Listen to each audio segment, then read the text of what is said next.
All right, Sooner fans, we've got to talk about this Florida State-Oklahoma game. Florida State wins the game 35-32, and we'll dive into it coming up here in about 10 seconds.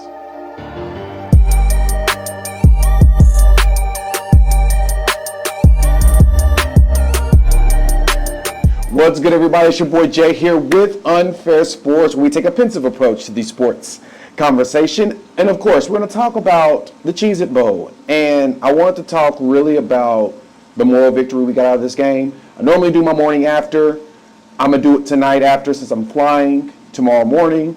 But I want to talk to you all about this game and honestly, the moral victory we got. Now, we'll talk about the bad and the good in this game. But before we do that, you know the drill. Jump into the comments. Let your boy know what you feel about this game. Are you happy? Are you sad? Jump in the comments. Give me your thoughts. If you're new to the channel, hit that like and subscribe button, as well as bell notification. We're still dropping a bunch of content.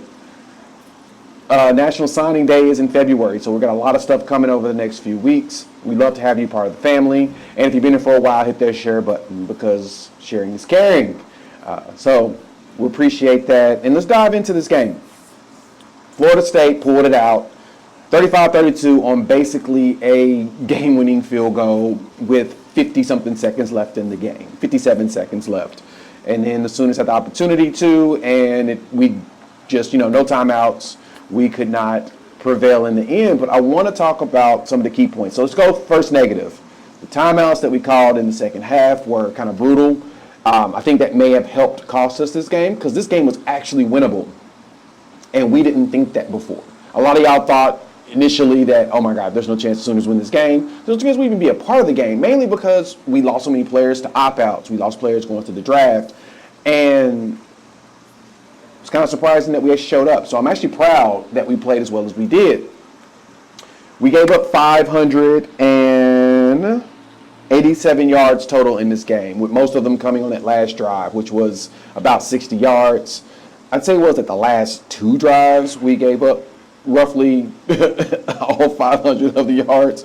We gave up 129 yards in the last two drives. That was a touchdown and a field goal, and that came after the fumble that Gavin Sawchuk did. And the freshman did well. I can't be mad at him by the way he performed. That's not something for us to knock. We got right out of him. But we gave up 120 yards in the last two drives of the game. If we didn't go in the fourth quarter like that, honestly, we're holding them to, 440 yards like us. We finished the game with actually a great amount of yards. I didn't expect us to do as well as we did. So I'm happy. I know a lot of you are upset about this game. I've talked to people on Twitter. We've had conversations as I was leaving the stadium. A lot of people are upset. I'm not. This was probably one of our better defensive performances up into the fourth quarter since like the Nebraska game. This was one of them, probably one of three. We did really good against one of the best offenses in the country. Remember, we're 13th and they're 12th overall in offense. We held them to 169 yards rushing, and they usually rush for over 270 a game. They're a very run-centric team, and we shut them down. We forced Jordan Travis to beat us, and he struggled. The only thing that he got on us was that long play to Johnny Wilson, in which a safety, Justin Broles, was covering him, and he's like 6'11". He's like 7'13". I mean, the dude's a giant, and he pulled it in with that hook. You couldn't defend it any better. And unfortunately, dude was just stronger, faster, and taller, and he dropped it in the bucket. So it was a good play.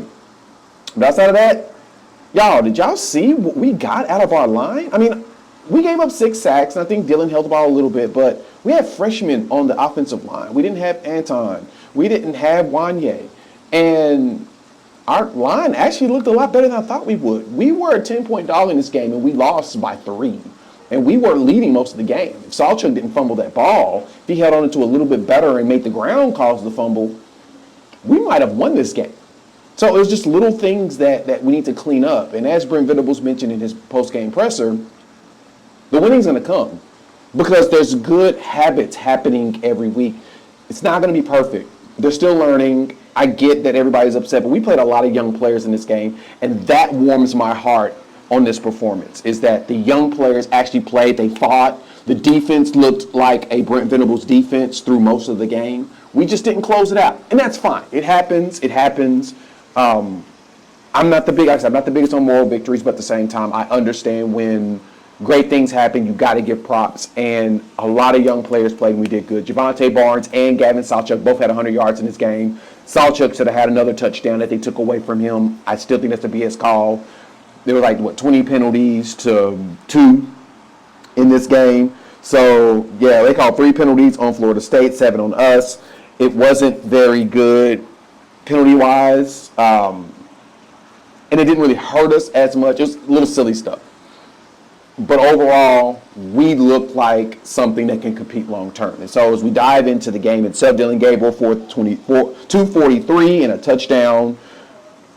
Mims was out there doing it. We lucked out with Johnny Wilson dropping that deep pass because he could have got that. But besides that, Barnes at 27 carries for 108.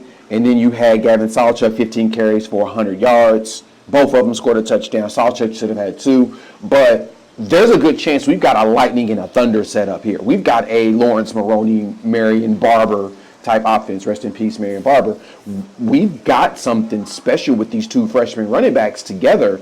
Imagine what they're going to look like next season together. We're going to really put them out in space and let them do some things. So overall, Sooner fans, y'all should be excited about the future and the way that we played. Bringing those defenders that we need. We only had 3 tackles for a loss in this game, which is a lot lower than I would have liked, as Florida State had 6. But we looked like a team that was ready to compete. We played hard in this game. I just was impressed that we competed and we tried. That, to me, we didn't lay down. We had 2 sacks in this game from Stutzman, and then Josh Ellison and Isaiah Cole had half a sack combined together. And like I said, 3 tackles for loss and an interception by Bowman. Even though that was more so a punt, the fact that he read that it was a cutback out route, it was like a hitch, an out hitch. He caught it. He went out there and took that ball from him.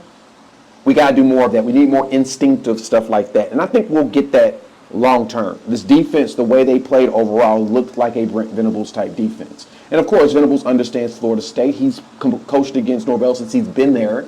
You know, this is the first season in Norvell. Well, actually, Norvell's had to deal with Brent Venables every year of his career so far. And this is what helped us, having that preparation of seeing this year in, year out. Venables was ready, and you could tell the defense was. I mean, the score itself at 35-32, going into the 4th quarter, we were asked, buddy of mine shot me a message and asked if we were going to even hit the over-under. We scored 32 points combined in the 4th quarter.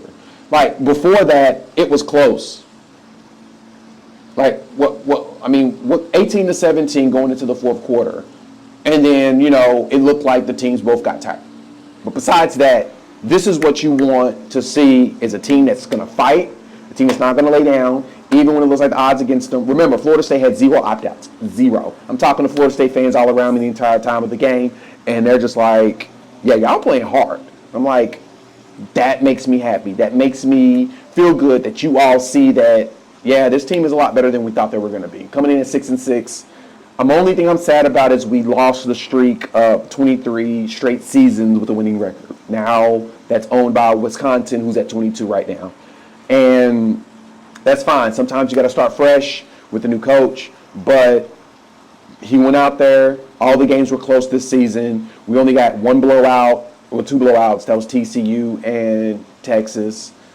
But besides that, we were in every game. We were close. 1 possession games. We could have won just about all of them. We are a turnover, a missed assignment away from probably having 10 wins this year. And that's just keeping it a buck. Not saying we would have, but I'm just saying that this year is honestly not that far off from last year. The results are, but the way we played wasn't. So I'm happy. I hope you are. I hope you see the future. We're going to talk about the recruits that's coming in. We've got a lot of talent that's going to pick up and hold it down. So thank y'all for pulling up. Want to get this to you all tonight because I'm not going to have one tomorrow. Flight is tomorrow early. And so, yeah, hop the comments. We'll chop it up. I'll talk back and forth with everybody while I'm on the plane. I definitely appreciate the support this season. It's been awesome. 7,000 subs. Thank you, thank you, thank you. And with that, pull up, leave a comment, tell me how you feel. We'll talk back and forth, and I'll talk to you all in about a day or two, all right? Be easy. Merry Christmas, Happy New Year. Peace.